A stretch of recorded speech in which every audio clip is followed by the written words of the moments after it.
No matter how the election turns out, it is obvious that we have our work cut out for us.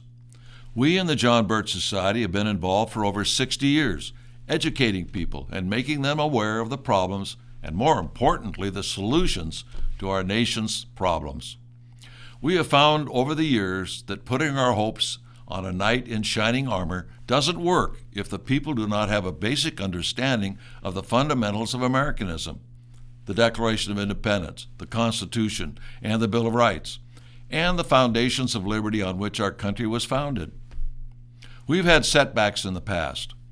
We've always had to fight the lies and disinformation of the national media. What people see of the censorship in social media and the mainstream media is nothing new to us. The attacks on President Trump pale in comparison to the attacks on the John Birch Society that we had to sustain over the years, particularly when we first got started. We endured a steady barrage of attacks and lies about us for about 7 years, with as many as 700 to 1,000 attacks per day. They called us every name in the book, using the classic sandwich smear.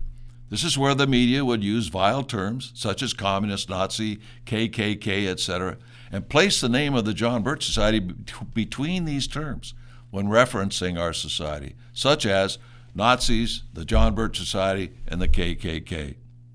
In this manner, people thought of us as the same as the organization we were sandwiched between. We never sued people for slander, or we would have been tied up in a large number of lawsuits, using up all of our money on lawyers and not concentrating on the basic mission of the society, which was to educate and organize Americans into an effective education fighting force. Instead, we have kept our eye on the ball and have informed literally millions of people. As a result, we've slowed down the agenda of the communist conspiracy to the point where they are running scared.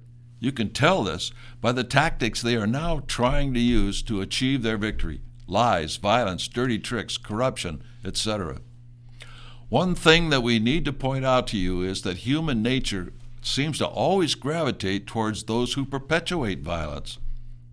In our movie produced in the 1960s called Anarchy, USA, we pointed out that people more often than not, when trying to stop street violence, do not look to those who are trying to stop it, but only focus on those who started it. For instance, the German people, when confronted with Nazi violence, did not reject the Nazis. They embraced them in the hope that they would be left alone. In other words, the Germans embraced the Nazi movement in the hope the violence wouldn't overtake them and they would be left alone. We saw this in the McCluskey case in St. Louis. The McCluskeys defended their home, but in the process their neighbors got mad at them because they feared that the mob would turn on them. If the McCluskeys defended their home, then the mob would move on to their neighbors. Crazy. Many businesses boarded up against violence, but wrote Black Lives Matter on the front of their businesses in the hope that they would be spared destruction. One would have thought that Minnesota would have gone for Trump due to the violence in Minneapolis, but it didn't. The people, or at least enough of them, went with those who were behind the violence, re-electing the worst of their politicians.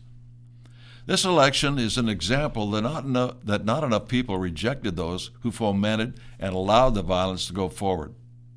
They not only did this, but allowed the state governments to create the condition for the corrupt politicians to remain in place by changing the manner in which we vote with early ballots. The remedy for what we see happening is for more people to get involved in educating their fellow citizens and then organizing into chapters of the John Birch Society in their communities. No one else is organized at the grassroots. We cannot place our hopes in politicians, even if they look like they're outsiders. Frankly, too many involved in politics do not have a well-rounded education in America's problems, what is behind these problems, and how to rectify them. In Donald Trump's case, he has never had a good record of understanding who his enemies really are. He continues to have people around him who are not on his side. If Trump pulls this election out, the battle will still be ongoing, and we need to intensify our efforts to spread understanding.